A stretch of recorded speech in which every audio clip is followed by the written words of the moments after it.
Oi, tudo bem? Tem vídeo novo chegando com mais conteúdos para você. Organize seu material e curta ao máximo a aula que vem por aí. Muito bem. Então, a escola como principal instituição responsável pela socialização secundária. Esse conteúdo que está lá na nossa página 15 da apostila de Sociologia. Então, como que funciona, né? Se nós percebermos, né, e entendermos, o professor já falou isso outras vezes em outras aulas, a organização da nossa escola, ela está espelhada da organização da sociedade como um todo, não é? Se vocês colocarem isso como uma imaginação sociológica na cabeça de vocês neste momento, e vocês fizerem esta ligação, vocês vão perceber que há um link, né, da forma como a escola está organizada para a organização da sociedade como um todo.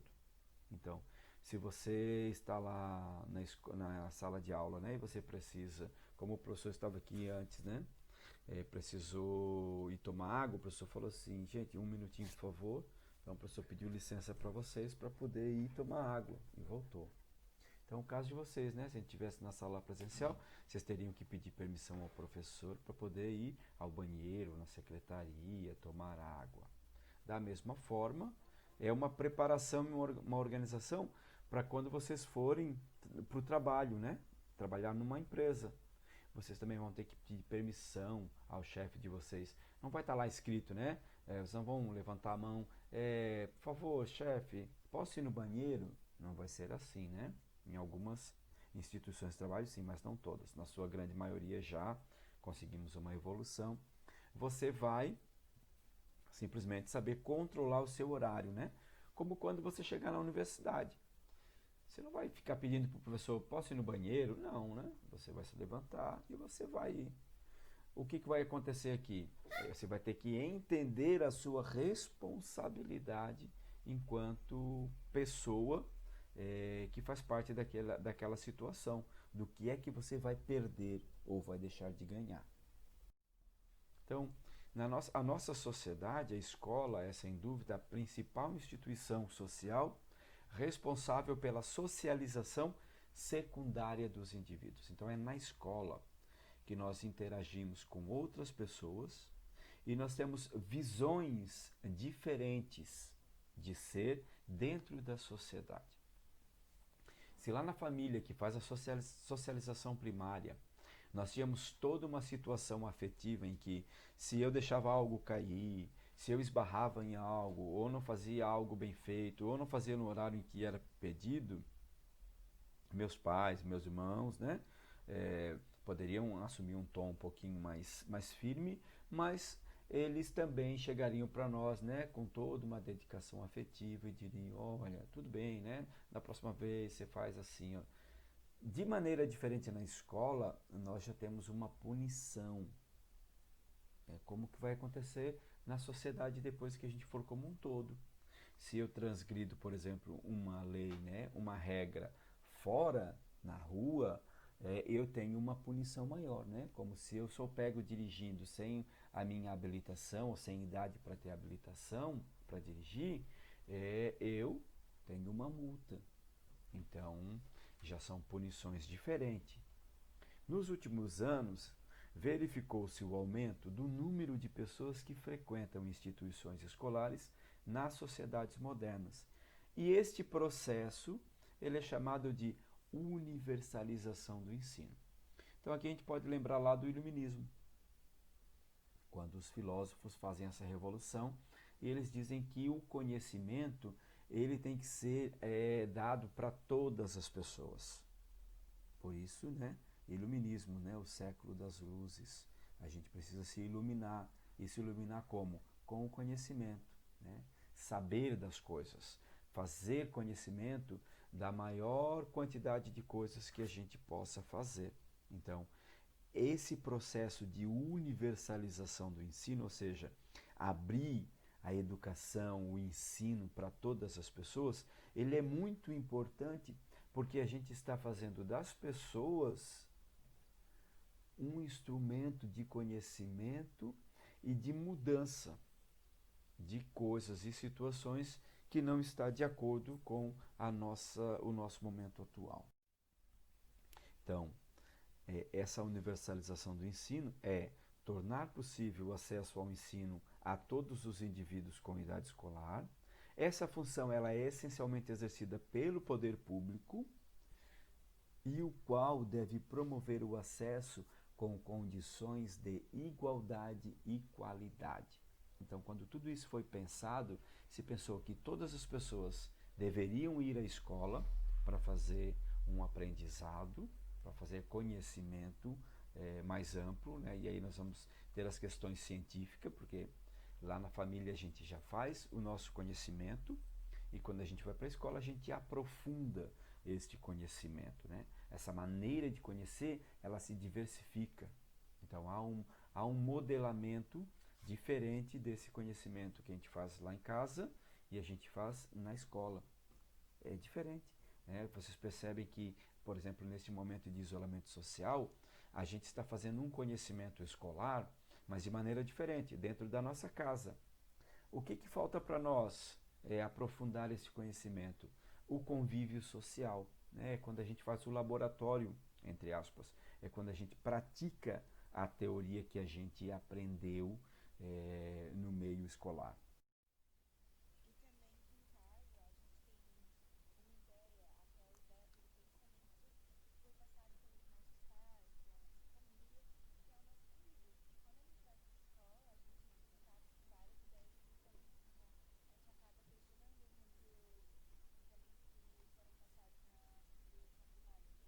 Exatamente, é exatamente isso. Pode falar.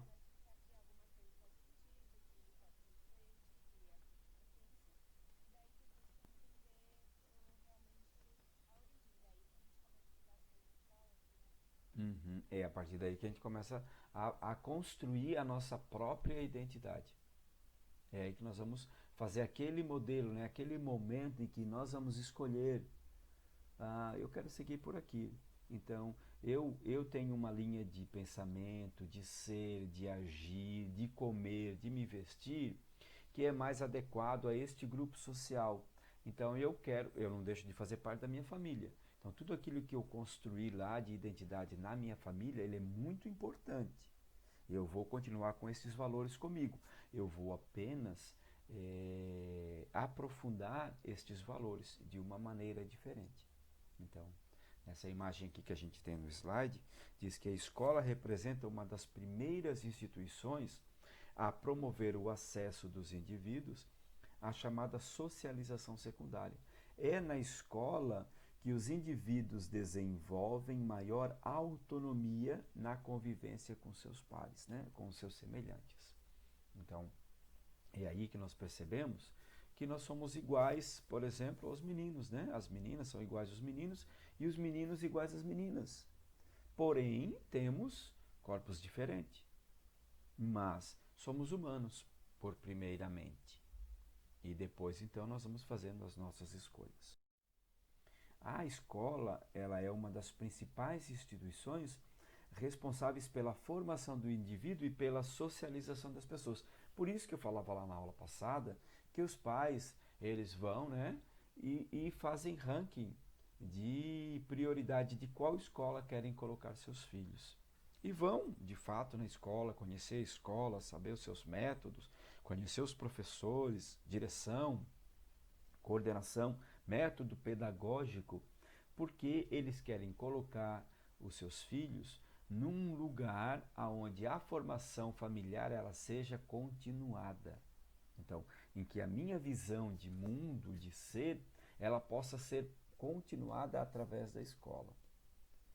Então, diferentemente da família, a escola busca sistematizar a aprendizagem dos estudantes por meio do estabelecimento de um currículo escolar, que corresponde aos conhecimentos legitimados pela sociedade.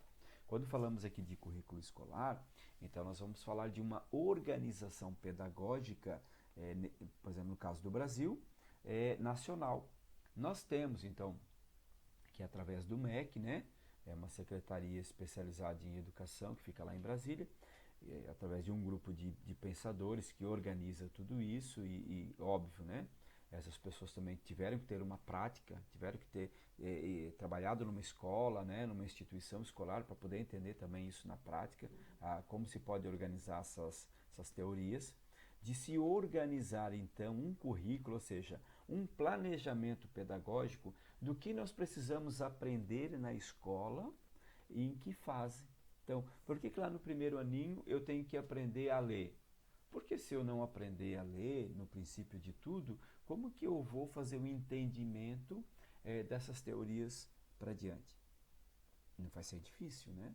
Então, por que no segundo aninho eu tenho que entender, eu tenho que aprender esta outra parte, né, da questão pedagógica? Por que sei lá, no sétimo ano eu preciso aprender aritmética e matemática? Então, tudo isso foi pensado e organizado para que a gente possa ir fazendo desenvolvimento pessoal, social, de uma maneira gradativa e de que a gente possa ir compreendendo melhor toda essa interação social que a gente vai desenvolvendo e nós vamos convivendo. Então, em outras palavras, os conteúdos estudados na escola são aqueles considerados mais relevantes pela sociedade.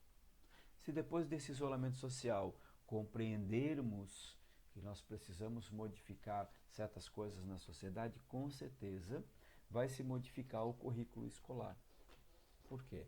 Porque é ali na escola que a gente vai desenvolver, vai aprofundar esses conhecimentos. Então, embora a família ela tenha grande relevância na socialização inicial de uma criança, né, esse processo ele é complementado pela escola.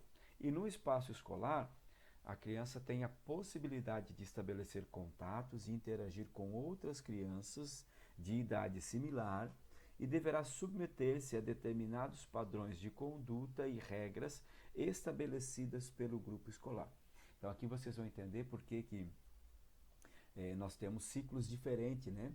Por exemplo, para uma pessoa que não fez ensino médio antes, né? Que fez o 9º ano e desistiu da escola e foi trabalhar. E agora aos 30 anos ele quer voltar a estudar.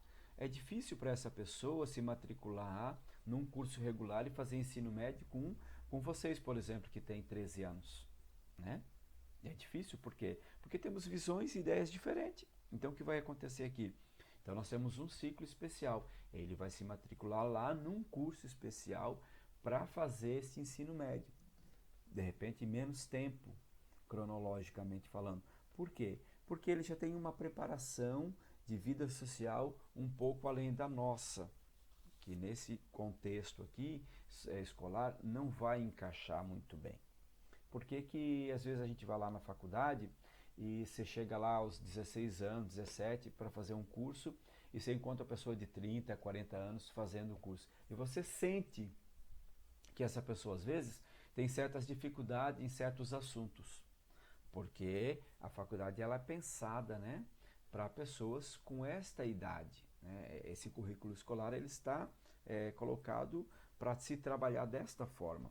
Como vai chegar em certos assuntos em que você vai ter dificuldade e essa pessoa mais adulta, com mais idade cronológica, ela vai ter mais facilidade. Por quê? Porque ela já teve uma experiência de vida nessa situação e ela consegue assimilar melhor. Então, a perguntinha que fica final aqui para nós é: será que a escola ela cumpre unicamente com a função de socialização? E quais seriam as demais funções da escola? Existem sociedades que não têm escola? Então a gente vai lembrar lá daquela questão sociológica que nós vimos em aulas passadas, e acho que eu coloquei na atividade avaliativa de vocês esse bimestre, daquela tribo indígena, né?